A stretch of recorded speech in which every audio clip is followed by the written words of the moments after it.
She would be like, hey, I think we're going the wrong way. Hey, I think, the map quest, it says we should have turned 30 miles ago. The map quest, I don't need you telling me what to do. And the whole time he's going the wrong way. Unfortunately, a lot of women have been brainwashed to truly believe that men hold this superpower over them. And so they should just take the abuse. They should take disrespect. They should allow people to shame them for not having children. They should allow the shame for exploring their sexuality.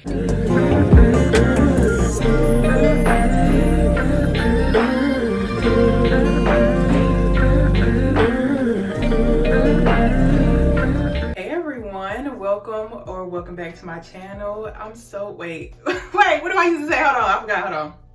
Hey everyone, welcome back to my channel. Hey everyone, welcome back to my channel. I am so thankful y'all are here. I pray you can find home here, and if so, welcome. Let's talk about being a woman. Let's talk about women being stoic. Let's talk about women being leaders. Let's talk about how skewed society, and I want to say men in general, like I'm not trying to blame men, but as I said in my last video, a lot of women who are suppressed, a lot of women's suppression in general comes from the ideals and values and perspectives of men. I love men, I respect men. Men are very important people in society, but I can see from a worldly perspective how a lot of masculine energy has caused a lot of women to suffer an entire lifetime. Now, when we think about being a feminine woman, when we think about feminine energy, we typically don't think about the word stoic. We don't think about a woman being a leader because these things have been correlated to masculine energy. And I think the world now is starting to show genuine, pure examples of how women can be leaders. Not saying that they can be men and we're trying to take over men's jobs and men's duties, but women have qualities that genuinely make them good leaders in any area. The definition of stoic, I'll try to put it up here if I don't say it right, but stoic is basically you don't show your emotions often. You're very direct. You may be classified as like nonchalant, or you don't really wear your feelings on your sleeve. These things aren't bad things. It doesn't mean that you don't have emotions. It doesn't mean that you don't feel and express emotions.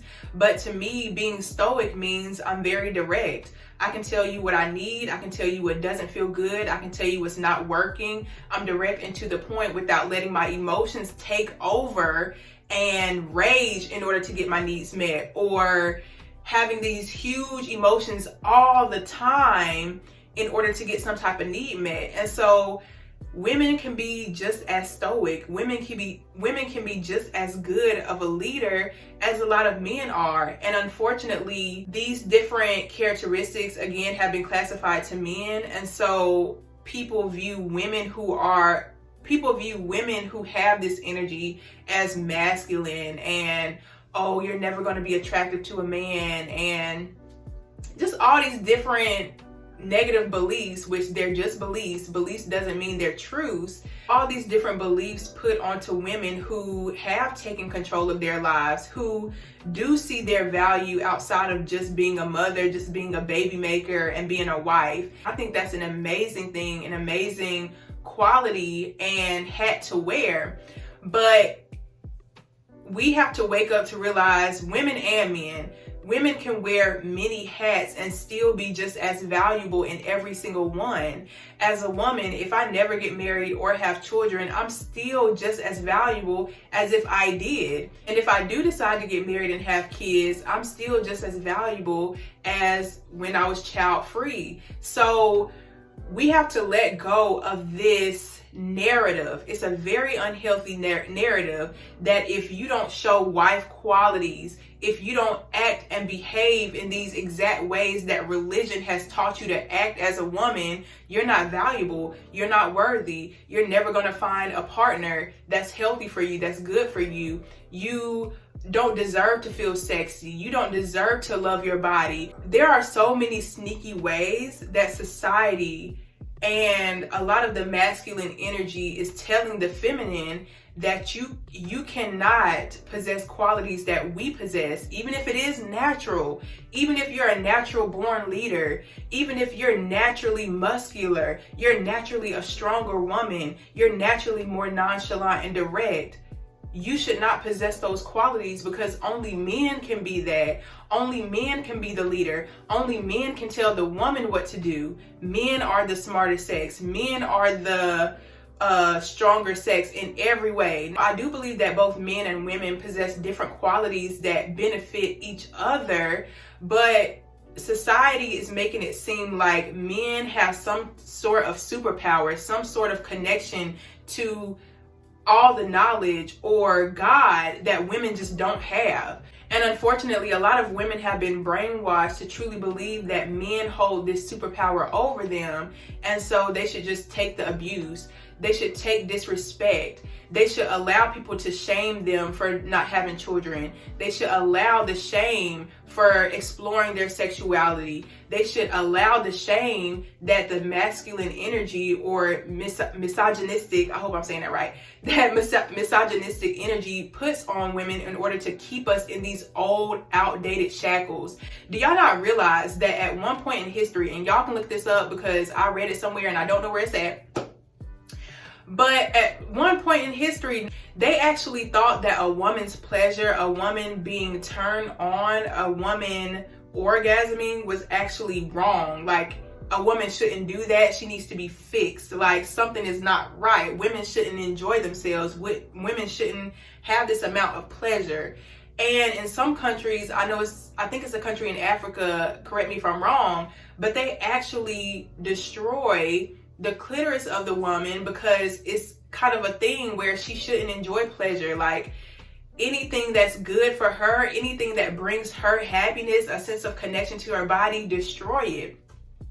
Women who were very in touch with their intuition, women who knew that they knew were burned on a freaking ledge. Like, when we talk about witches and all those types of people, they call them witches. They call them evil, and they're in connection with the devil, and they literally offed women who were in touch with their intuition. So we're starting to grow out of a world that was heavily controlled and manipulated by men. We always talk about, oh, how can we be more feminine? Or men always say, I want a feminine woman. But to embrace the feminine woman is to embrace all of her sexuality. That's to embrace her directness, her leadership skills. That's to embrace when she says no. That's to embrace when she stands 10 toes on what she said and what she meant and how she feels. Everybody wants a feminine woman until that feminine woman is holding you accountable and is telling you, hey, you're acting out of ego. This is not right. And it's telling you, hey, I want freedom over my body because I know my body better than anybody else could, man or woman. Women have a superpower that men, I won't say men don't, but we can tap into things that men can't, and men can tap into things that women can't. But the difference is society has made it normal for men to naturally tap into their masculinity, naturally tap into their leadership. And then when women want to do the same thing in their power, it's, oh no. Women shouldn't be able to tap into their power. We can, but women shouldn't be able to tap into their power because we need them to remain baby makers. We need them to remain naive and stay with abusive men because that gives us the upper hand. And so a lot of us from a very, very young age have been not only told, but also modeled from the women around us that the man has more power. The man is superior. You don't really hold men accountable. You take abuse from men and you just pray about it and let it go. Just go to church with the children, pray that he comes home from a night of cheating. You don't address him directly. You don't leave your man. You don't do anything outside of what the man deems acceptable. You don't do anything outside of what he judges as respectable. You can't be a wife if this one man or this group of men tells you you're not wife material. We've allowed men to tell us what should be acceptable in our natural right. And so I say all this as a woman who owns my sexuality, as a woman who is learning to embrace my leadership qualities, as a woman who's learning to embrace my very stoic, we can call it masculine, I don't even care. We can call it masculine expression. I come off sometimes as nonchalant or unemotional. I'm very reserved and tranquil. I have emotions, but I pick and choose when I want to express them. But other than that, I'm very direct. I'm very to the point. I can be very logical in a lot of situations. And as a woman who's learning how to embrace all these things about myself, I'm learning that there are no qualities that are reserved just for a man. There are no qualities that are reserved just for a woman. If a man is in touch with his emotion and he's crying, that doesn't make him feminine. That makes him a man who's crying. If a woman is leading a business, if she's leading a meeting, if she's using her voice and standing in her power, that doesn't make her masculine. That makes her a woman who's standing in her power. Honestly, we've gotten way too comfortable with telling women, even when it comes to other women, which is a whole other topic I'm about to get to, we become way too comfortable with trying to put ourselves on pedestals by putting somebody else down. But women's sexuality has been drowned out so much under this disguise of, oh, you know, a wife, a Proverbs, I think it's 31, I don't know, a Proverbs 23 woman would never do this. We've used religion as a way to oppress natural urge, natural flow, natural things. I'm not saying we should just be out here living on impulse. I'm not saying we should just do anything regardless of the consequence. Nobody ever wants the negative outcome of anything to happen, right? We don't want to get in an accident when we drive a car. We don't want to drown on the water we're drinking. Like, nobody wants negative outcome.